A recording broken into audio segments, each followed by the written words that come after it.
Hello and welcome to this video debunking a beer-adjacent myth that has been going around in recent social media circles, and is a point of some frustration.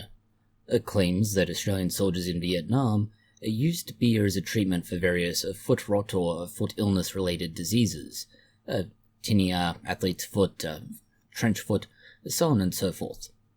The claim is that Australian soldiers in Vietnam routinely and effectively used beer to treat a foot rot. This is another term for jungle rot, tinea, athlete's foot, and a bunch of immersion-related foot issues. The truth of this is that it's a modern internet meme, and to an extent a viral story, which has gained some traction on places like YouTube, ironically enough, where it's been touted as Australian soldiers did this one thing that American soldiers found unbelievable and it was far more effective. Very much like the older stupid pop-up ads you would find on many websites, including some of dubious nature, that claimed, do this one thing and you will gain so many inches, or you will lose so many pounds or kilograms of weight. Much like those bullshit claims, this is another bullshit claim, as the story is without any credible historical support. It mostly appears to stem from a very recent social media post, or at least a number of them found on Facebook particularly, all claiming anecdotes in the year 2025 to 2026, describing a supposed 1967 incident at fire-base Coral Balmoral, involving an Australian SAS medic named Henderson pouring a Victoria Bitter, a particular Australian beer, on his feet or feet of other soldiers. And it's not from veterans' accounts, official histories, or any kind of medical record. Let's be very clear about this. It's at best, if there is even the smallest grain of truth in this, an anecdotal story of one person claiming that that's what happened. And there are many, many people who claim things about what happened in Vietnam, and a lot of them are much more creative tales, and they don't need to include magical dragons for them to be even half as fantastical. The historical context of foot problems in Vietnam is, well, pretty damn obvious.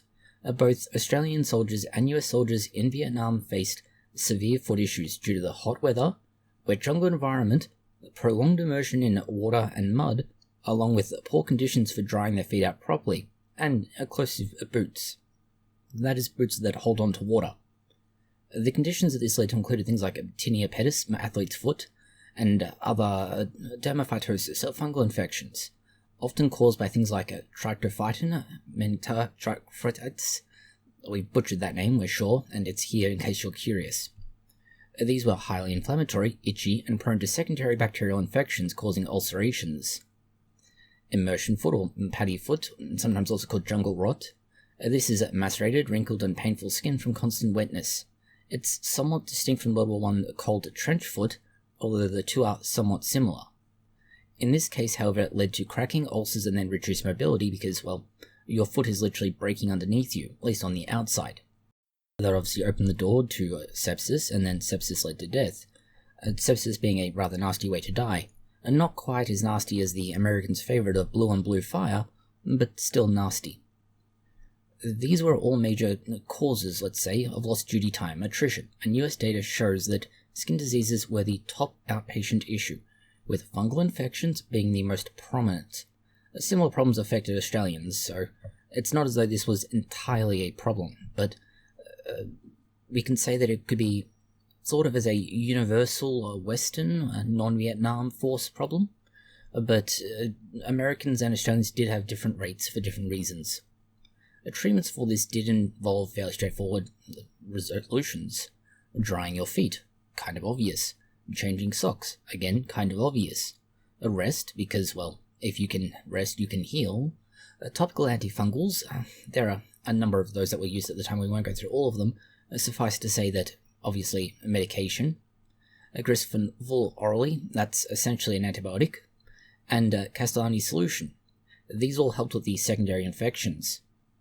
Prevention in the first place was the best choice, but obviously not everybody could do that in all cases, and in all places.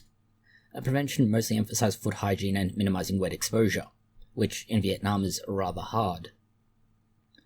First-hand and official accounts mention that tinea and foot issues and a copious beer consumption with Australians in particular but it's worth noting that Australians were supplied with a surprisingly large amount of beer. Understand that Australian soldiers were given the equivalent of 5 or more cans per day as part of their ration, at least in latter years, and this was then linked with discipline issues as drunken rowdy soldiers and non-drunk soldiers that were also rowdy created problems.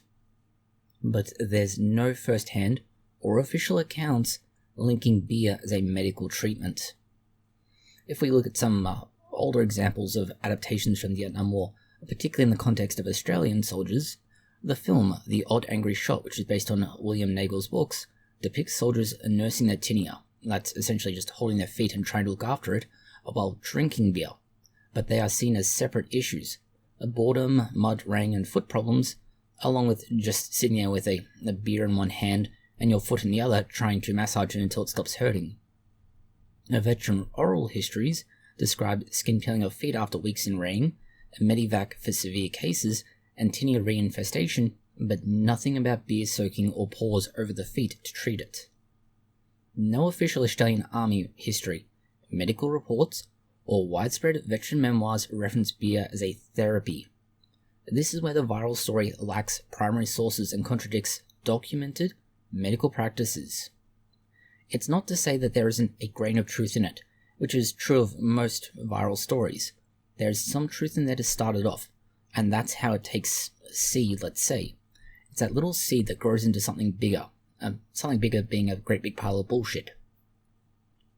Beer's effect on microbial pathogens is at least somewhat well documented. Beer has some antimicrobial properties that make the finished product resistant to spoilage. Resistant being key there, it's not immune. But the effects are weak and ineffective for treating established skin infections like tinea or immersion foot.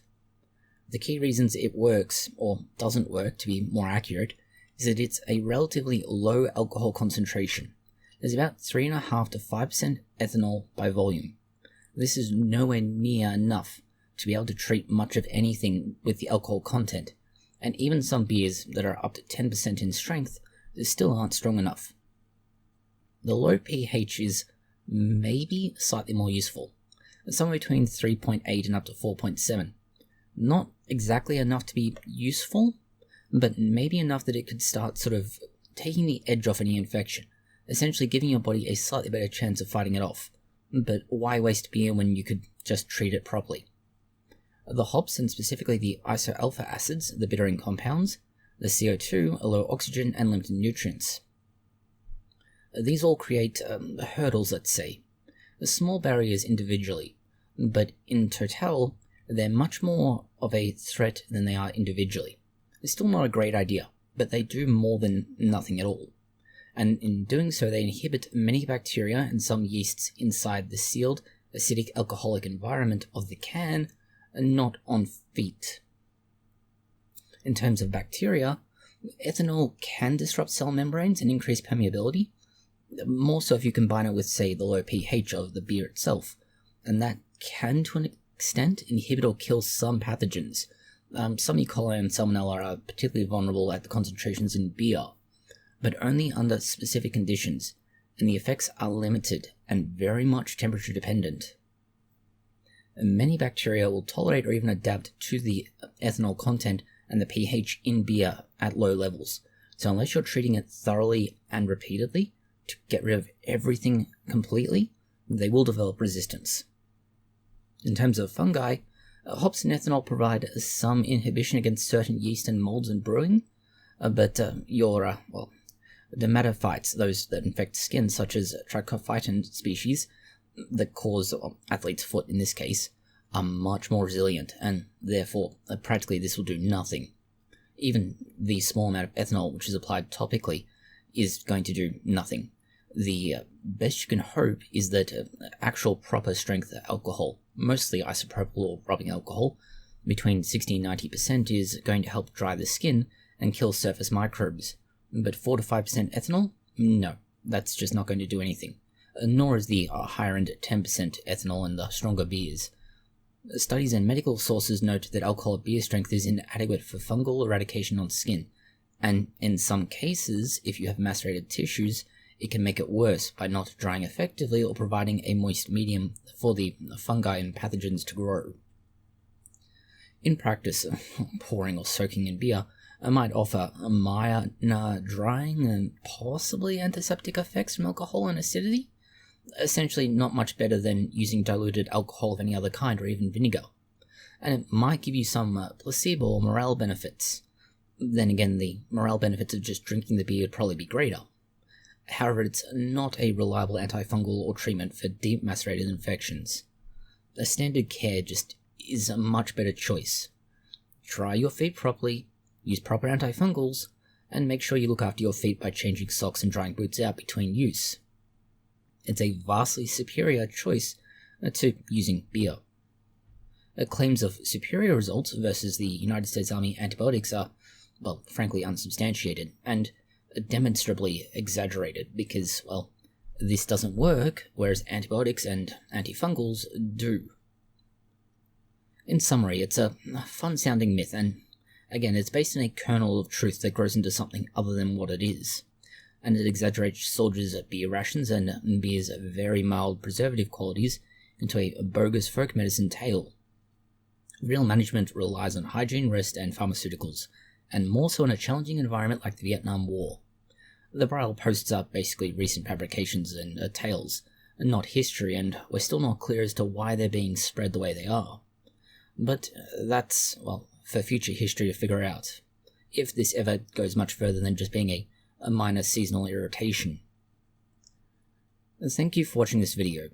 If you have found it interesting, consider liking, sharing, and subscribing, and please do post any comments, questions, or suggestions that you have below.